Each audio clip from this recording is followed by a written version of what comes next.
Olá, meus amigos, amigas, internautas, sejam todos bem-vindos. Vamos dar continuidade ao estudo do livro A Obsessão e Suas Máscaras, de autoria da doutora Marlene Nobre. Hoje, nesta aula, vamos falar sobre a aura humana. Concluiu-se no último encontro sobre correntes de pensamento, falando que os pensamentos vertem do tálamo por secreção da mente e não do cérebro, espalhando-se em torno do corpo físico, organizando-lhe a psicosfera ou halo psíquico, conforme descreve André Luiz no livro Evolução em Dois Mundos. Esta túnica, a aura humana, é o cartão de visitas de apresentação aos espíritos. Então, o que vem a ser a aura? A aura nada mais é do que radiações energéticas provenientes da conjunção de forças físico-químicas do corpo, bioenergéticas, do perispírito e, o mais importante, são radiações mentais do espírito. Portanto, têm características individuais e expressam o estado evolutivo, moral e intelectual do espírito. Tais radiações interpenetram todo o ser e se expande além do ser, formando o halo de características e cores próprias a cada ser, passíveis de serem observadas por indivíduos com faculdade para tal, que é a vidência. Então, nós vamos agora ver o que é a túnica luminescente. Por que não somos todos nós que temos a capacidade de ver? Porque nós não queremos. Por que o mal domina o mundo hoje? Porque, como disse o Paulo ontem, o bem, aqueles que trabalham no bem, são tímidos. Por que nós não vemos a aura de todos ainda? Porque nós estamos excessivamente ligados à matéria. E na matéria, meus amigos, não vamos conseguir ver. Temos que aprender a sentir a sutileza desse universo paralelo que é o universo espiritual. Um dia, quando pretendemos de fato buscar e nos envolver com este mundo paralelo, do qual nós viemos e para o qual retornaremos, nós veremos com muita facilidade com esses olhos materiais. Não precisaremos mais dos olhos do espírito para ver a nossa aura. Explicando melhor, então, essa túnica luminescente. Vamos recordar. É comum vermos quadros, pinturas, que apresentam santos ou místicos com auréolas em torno da sua cabeça ou auréolas em torno do seu corpo todo. É muito comum nós vermos isso. É a crença antiga da camada luminosa que circunda esta crença, tanto objetos inanimados quanto seres vivos.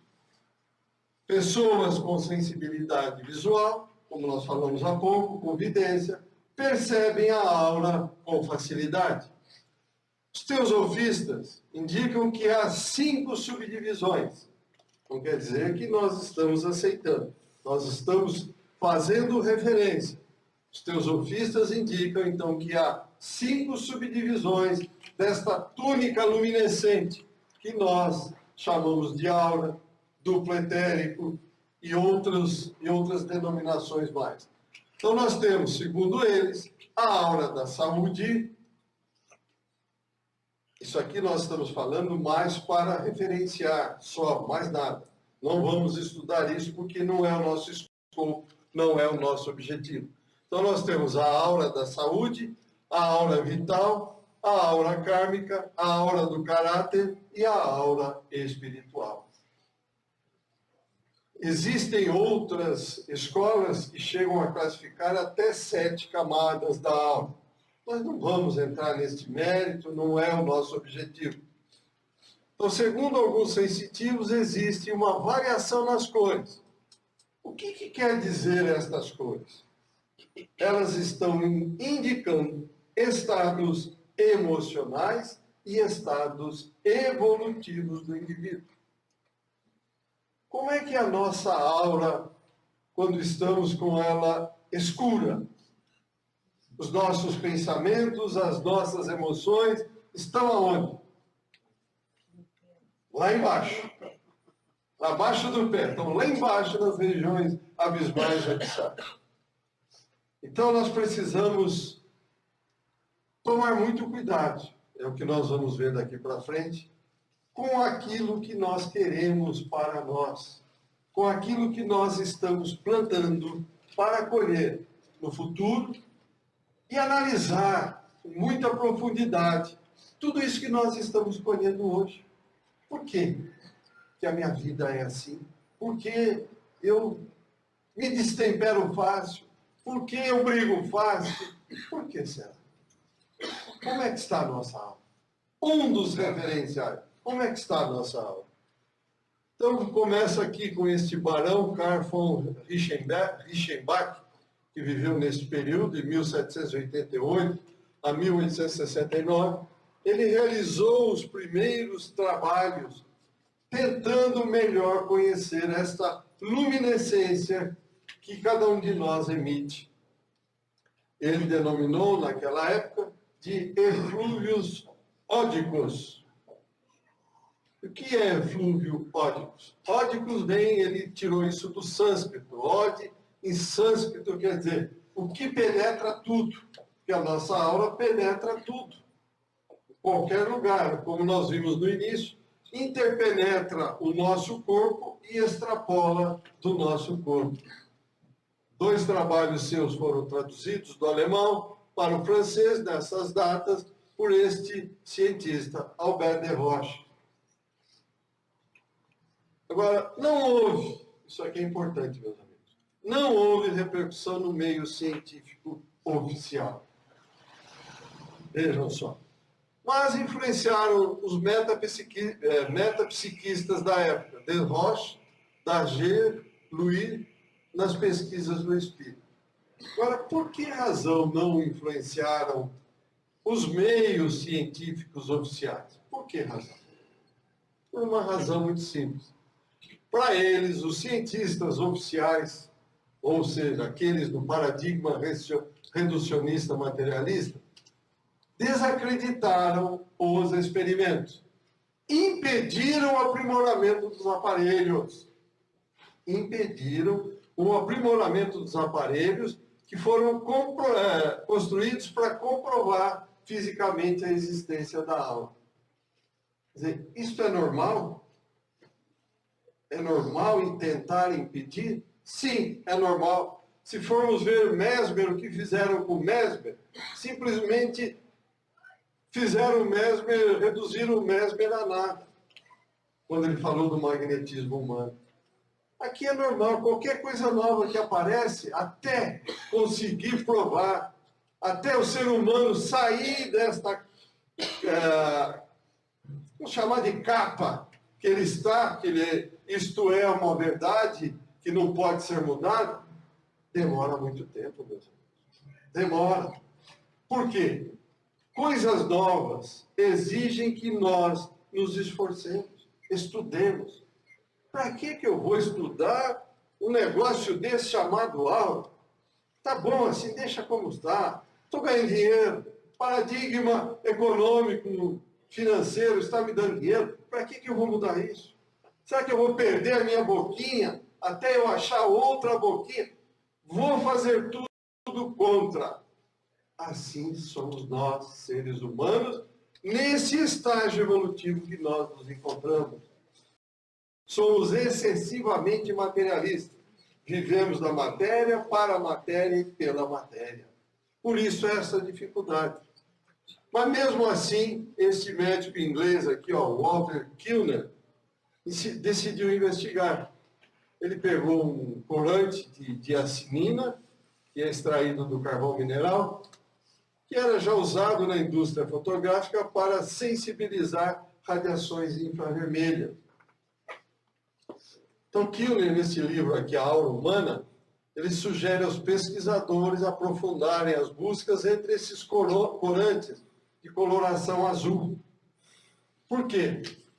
Pela razão deles terem um menor comprimento de onda do espectro. Isso facilitaria digamos, a captação dessas emanações sutis, que são energias sutis eletromagnéticas da nossa aura. Como Kilner conduzia as suas experiências? Então vamos ver, gente, só para ter uma ideia. Ele fazia o seguinte: colocava um paciente despido contra um fundo negro, iluminado pela luz intensa do dia. Imaginemos a janela. Aqui estaria o paciente, o fundo negro, ele ficaria onde está aqui o nosso companheiro, o nosso filmador aqui, e ficaria observando o paciente. Como ele ficaria observando? De costas para a fonte, para a janela, observava através de uma cuba estreita de material transparente contendo esta solução. Imaginemos aqui um tripé, uma cuba de vidro transparente, colocava a solução, o sol iluminando a pessoa e ele olhando a pessoa através desta cuba. Era desta forma que ele observava as auras das pessoas. Só que tem uns pequenos detalhes que nós vamos ver agora. Isto era suficiente para ver a aura das pessoas. Porém, o que acontecia? Segundo Kilner, o tempo de observação não deveria ser longo. Por quê?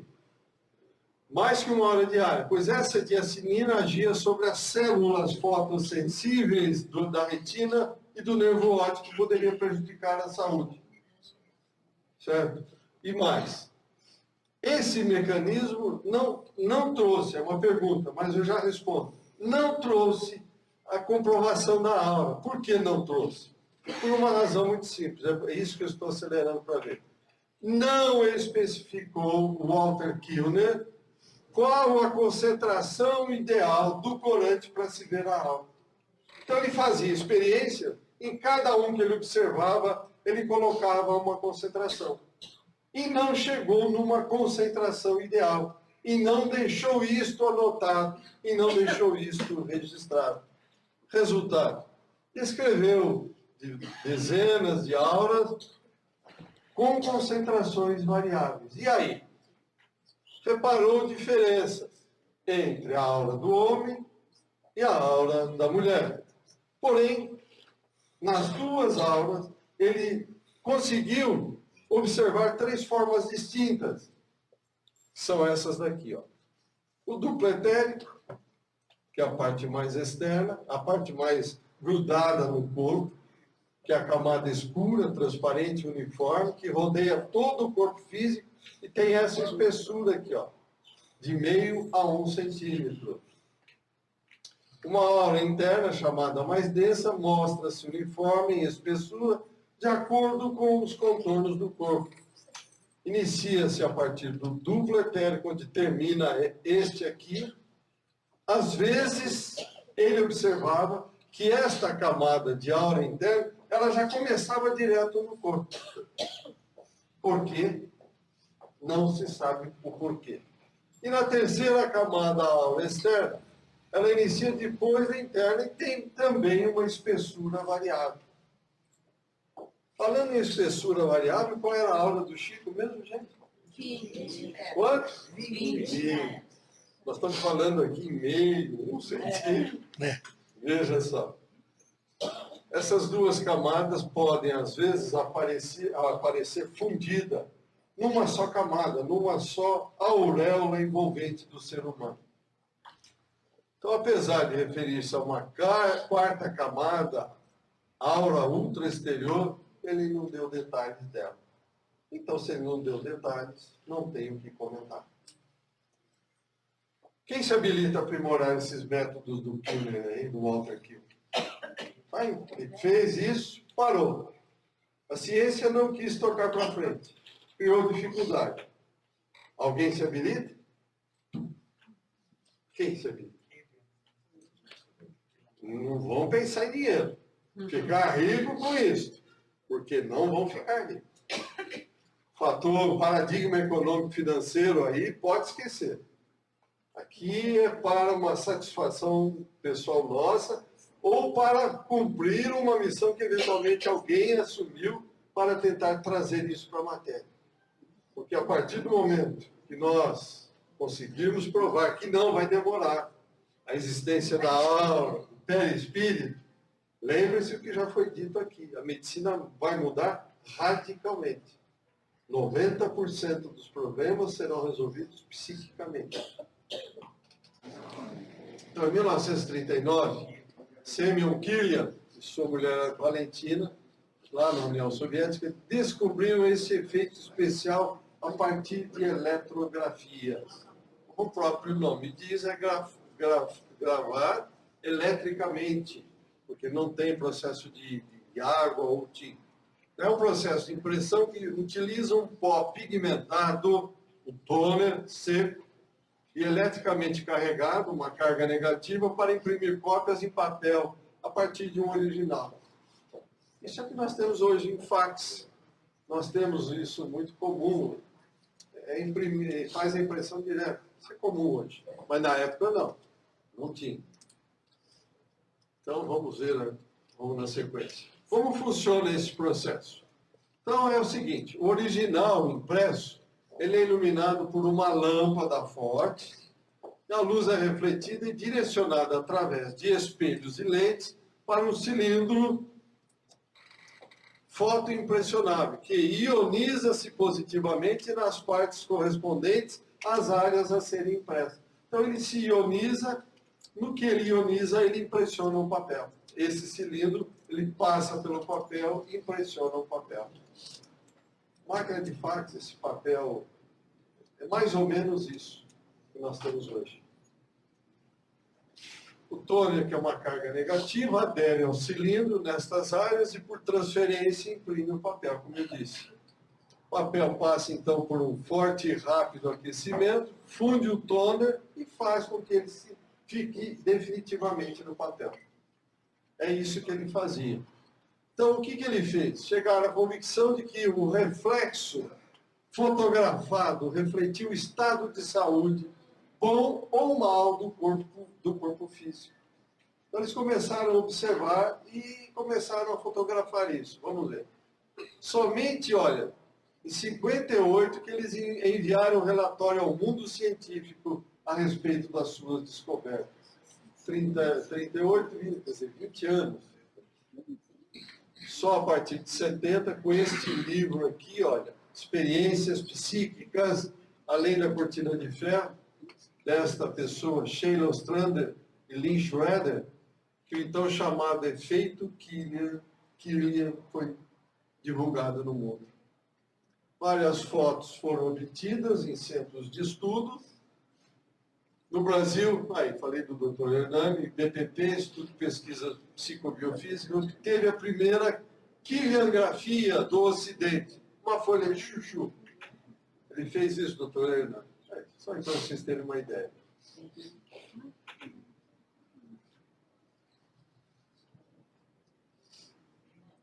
Aqui é de uma mão, não é mamão fruta, não é isso aqui. Brincando um pouco. Bom, o avanço das pesquisas revelou então que muitos fatores ou muitas variáveis interferem no efeito químico. Muitas variáveis. Isso dificulta a repetição dos achados. Vamos fazer uma foto, por exemplo, que na minha mão. Eu obtenho uma certa foto e vou querer repetir e obter o mesmo resultado. Não se consegue. Esse é um grande problema. Então, isso invalida a proposta de pesquisa da aula através deste método químico. Necessita-se aprimorar a aparelhagem e o método para poder eliminar essas interferências. Alguém se habilita? Há uma segunda opção. Aí, meus amigos, amigas. Quem sabe algum internauta que é do ramo tem vontade e se habilita a tentar provar realmente e aprofundar as pesquisas nesse campo da quiligrafia. André Luiz, no livro Evolução em Dois Mundos, ele diz mais algumas coisas a respeito para nós. Então, esse é o objetivo. É nós pegarmos tudo aquilo que André Luiz trouxe a respeito da aura e trazermos para a nossa discussão hoje. Então vamos ver aqui. Considerando-se comunidade viva, toda célula em ação, tal qual semelhante ao motor microscópico em ligação com a usina mental, então é claramente compreensível que todas as agregações celulares emitam radiações e que estas radiações se articulem através de sinergias funcionais. Estas sinergias se constituem de recursos que podemos chamar de tecidos de força em torno dos corpos que as exteriorizam. Essa é a razão, então, traduzindo tudo isso de uma forma mais clara. Todos os seres vivos, dos mais rudimentares aos complexos, revestem-se deste halo energético. Todos nós temos. Por quê? Nós temos células em trabalho, temos correntes eletromagnéticas positivas e negativas em constante atuação dentro do nosso corpo. Nós não vimos que as correntes, quando elas fluem por um condutor, elas geram alguma energia? Nós vimos nos encontros anteriores. Está aqui. 2. Revestem-se dessa espécie de atmosfera eletromagnética que tem características próprias e de acordo com a espécie. A minha aura é igual à aura de um cãozinho, de um passarinho, de um peixe? Não. Cada espécie tem a sua aura própria e característica. Ainda André Luiz diz mais o seguinte, em relação a esta projeção no homem, no ser humano. Diz o seguinte, ela surge profundamente, a aura surge profundamente enriquecida e modificada pelos fatores do pensamento contínuo. Opa! Começou a encardir a coisa agora. Quer dizer que, então, se eu tiver um pensamento meio atravessado, reflete na minha aura? Diretamente proporcional. Imediatamente, no ato, instantaneamente. O qual, se ajustando às emanações do campo celular, lhe modelam em derredor da personalidade, quer dizer, em volta do nosso corpo, o conhecido corpo vital ou duplo etéreo, duplicata mais ou menos radiante da criatura. E continua andando isso. Nós vamos já, só para tentar mostrar. É este halo que existe, aqui sentado, emanando também um pouco diferente. Aqui mais ou menos homogêneo, e aqui um pouco diferente. Bem diferente. Cada um. Agora, vamos pegar a nossa aura, algum tempo atrás, que eu digo não nesta, em algumas encarnações atrás, em que nós estávamos lá embaixo. Como seria a nossa aura? Desta cor aqui, ó, da mesma cor. Totalmente enegrecida. O pensamento humano circula por esta túnica eletromagnética. Por esta razão. Esta túnica eletromagnética é o nosso cartão de visita. Onde estiver o nosso pensamento e a nossa vontade, aí vai estar o nosso coração. Onde estiver o coração, está o nosso tesouro. Não é isso que diz o Evangelho? E qual é o nosso tesouro? Cada um tem um tesouro. Uns estão ligados excessivamente ao dinheiro, outros às propriedades, outros, cada um no seu caminho. Não é verdade? Tem um colorido característico, é típico e próprio daquilo que nós estamos focando com os nossos pensamentos, espiritual ou material. Depende do que estamos buscando. colorido decorre das vibrações e imagens que produz. Estamos vibrando lá ou vibrando aqui? Portanto, meus amigos, a alma exibe aí em primeira mão, vejam vocês, em primeira mão, as solicitações e quadros que improvisa antes de irradiá-los no rumo dos objetos e das metas criadas. Estou aqui pensando que eu vou falar com o Paulo, mas estou pensando, acabei de pensar, está aqui. Mas agora eu mando para ele, quer dizer, é uma fração de segundo, mas está aqui. Mostra tudo aquilo que está saindo do nosso pensamento. Está aí. Nossa mente está aí, mostra tudo. Então percebem por que no mundo espiritual ninguém vai chegar e apontar o dedo para ninguém? Ninguém. Porque da mesma forma que você acha que vai apontar, todos estão vendo quem você é. Não tem chance. Veja como Cristo foi assim, sábio, perfeito. Quem não tem pecado, atire a primeira pedra. Todos estão perfeitos. Imagina as aulas que ele fala. Meu Deus. Flávio falou, imagine as aulas que o Cristo estava vendo enquanto estava entre nós aqui. Sem máquina. Sem máquina. Então continua André Luiz dizendo o seguinte, nessa conjugação de forças físico-químicas e mentais, então está aí a aula humana. É peculiar, repetindo a cada indivíduo, interpenetra o indivíduo, estou só repetindo porque está aqui no livro. Interpenetra o indivíduo e o mesmo para emergir dele. Apesar de irregular, assemelha-se a um campo ovoide. Pode ser mais ou menos, assemelha-se. Todos os estados da alma, nela se estampam, se André falando, Evolução em 2 mundos, plasmando telas vivas das ideias como se fosse um cinema. Vocês querem ver o que é isso? Leiam o livro da Ivone Pereira, Memórias de um Suicida, quando Camilo Castelo Branco está dizendo que ele está chegando, caminhando, ele está vendo aquela loucura dos companheiros, aquele que se enforcou, ele está vendo ele se enforcar, o outro que deu tiro, o outro. Está tudo lá estampado, é exatamente isso aqui, está estampado. Por isso é aquela gritaria, aquele desespero. Todo mundo vê o que todo mundo fez. É por isso. Está aí. Aqui está por causa da luz, não dá para ver direito, mas só para se ter uma ideia, mais ou menos isso.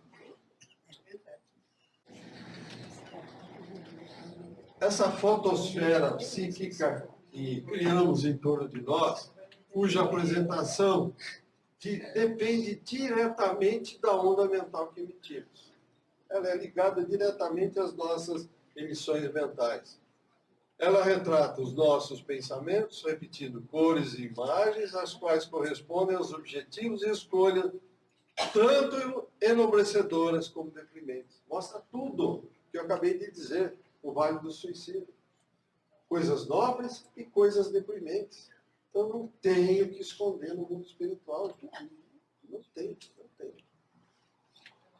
Então aqui são as ondas que emitimos, tem ondas beta, de 14 a 30 Hz, ondas alfa de 9 a 13 Hz, ondas teta de 4 a 8 e ondas delta de 1 a 3 Hz.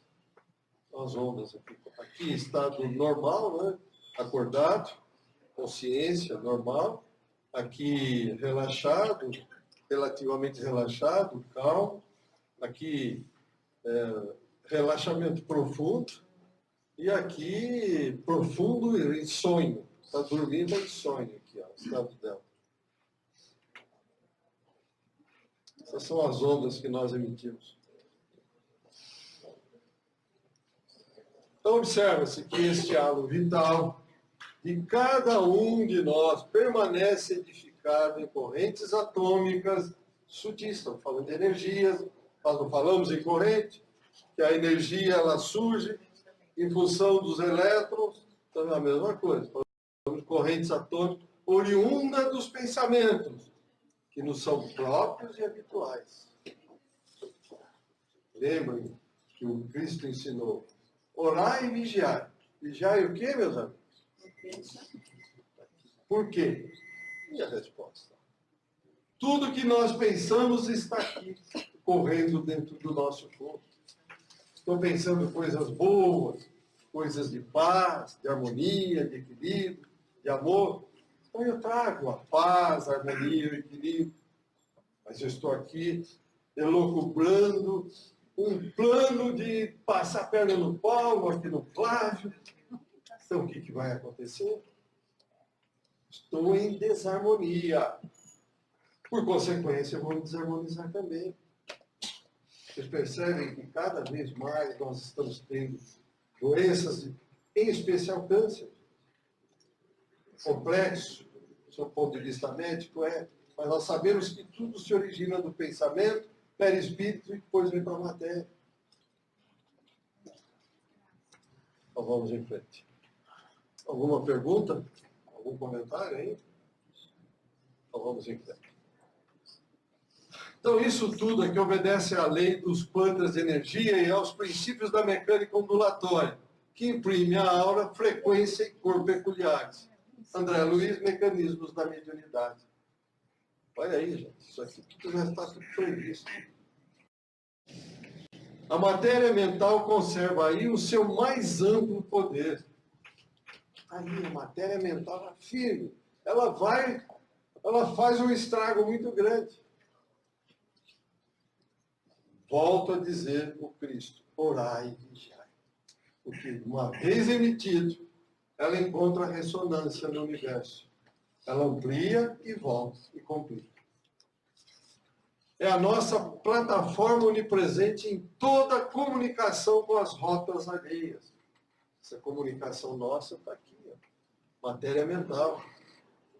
É a anticâmara do espírito em todas as nossas atividades de intercâmbio com a vida que nos rodeia. Aí, é a anticâmara. A aura é a anticâmara. Ela está aqui. Bate o espírito, vai.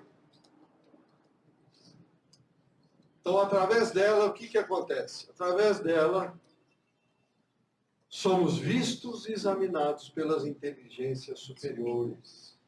Vistos e examinados. Sentidos e reconhecidos pelos nossos afins, temidos e hostilizados, ou amados e auxiliados pelos irmãos que caminham em posição inferior a nós. André Luiz, Evolução em 2 Mundos. Não tem como esconder, percebe? Não tem como esconder. As simpatias e antipatias são automáticas. Não há necessidade de palavras.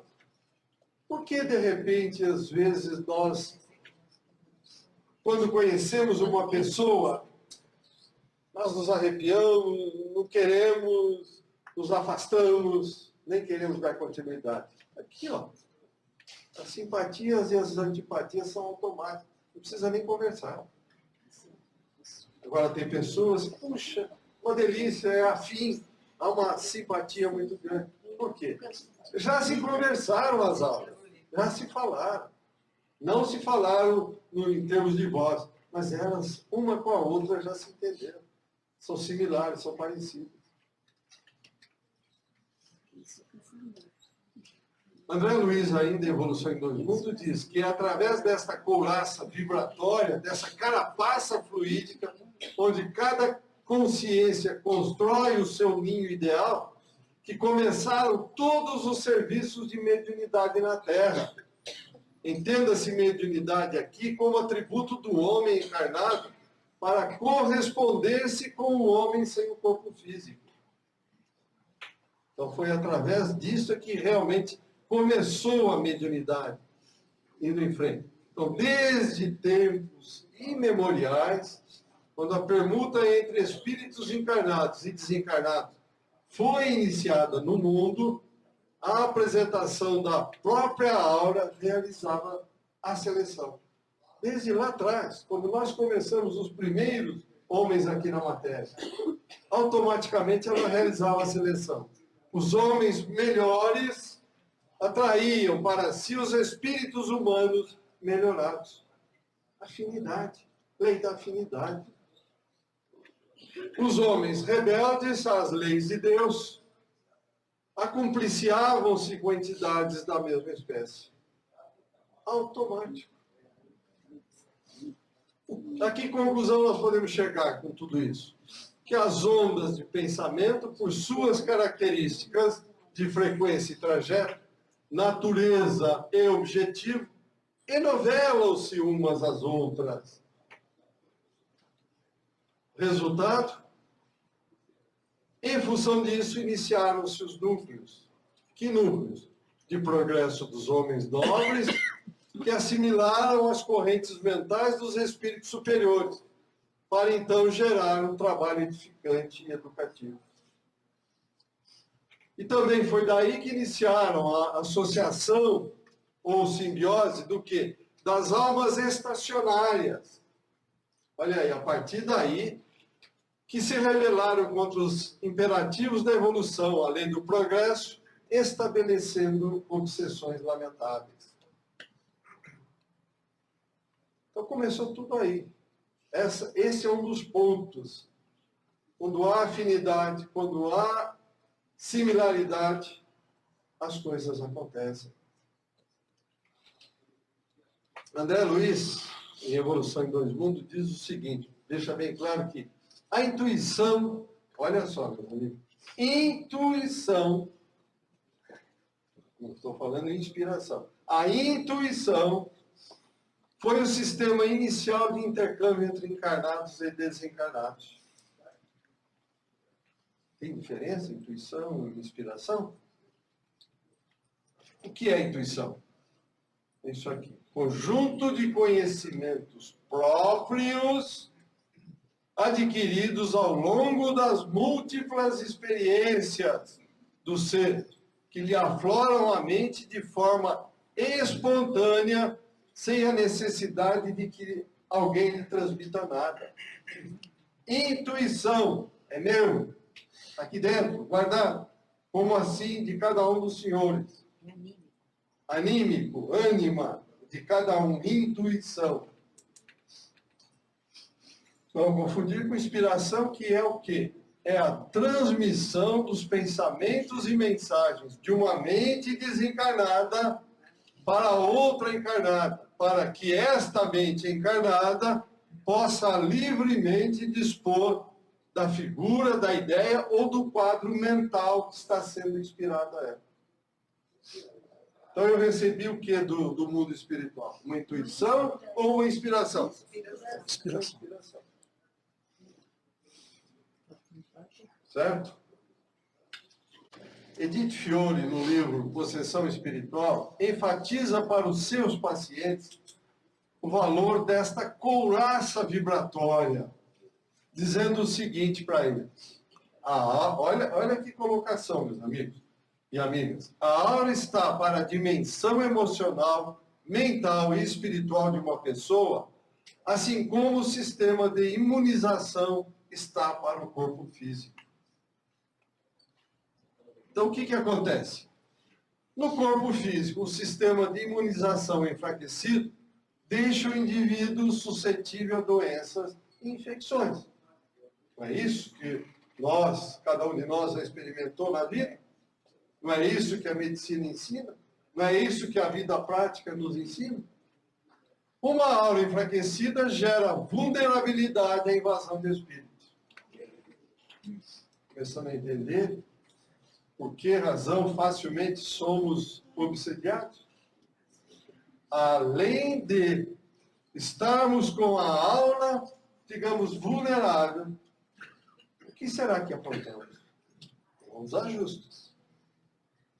Se estivermos com uma aura, vamos dizer, equilibrada, ocorrerão obsessões? Sim. Porque se eu abrir meu pensamento e quiser, não tem, nem Deus vai contra, porque ele não derroga as suas leis. Mas se eu estiver em equilíbrio, com uma aura bem equilibrada, eu não terei tantos problemas. A vida fica um pouco mais fácil. Continuando. Como fortalecer essa aura? Como é que nós vamos fortalecer essa aura, gente? Tem alguma forma? Tem sim. Há um método infalível que, se for levado a sério, vai deixar não só a aula muito boa, de tão fortalecida como também a mente, o corpo físico e tudo quanto pudermos imaginar. Uma formulinha. Esse método é infalível. É essa formulinha aqui, ó. AADEAPCATM. Uma formulinha fácil, tranquila. Quem é o seu autor desta formulinha aqui? Amor a Deus e ao próximo como a ti mesmo. É essa formulinha, gente. É esta forma. Se amarmos a Deus e ao próximo como a nós mesmos, a nossa alma estará muito fortalecida. É isso que nós precisamos fazer para ter uma aura muito fortalecida. Esse é o método ensinado há 2000 anos por Cristo e que nos trará paz, amor, harmonia e equilíbrio. Era isso que nós tínhamos para falar para vocês.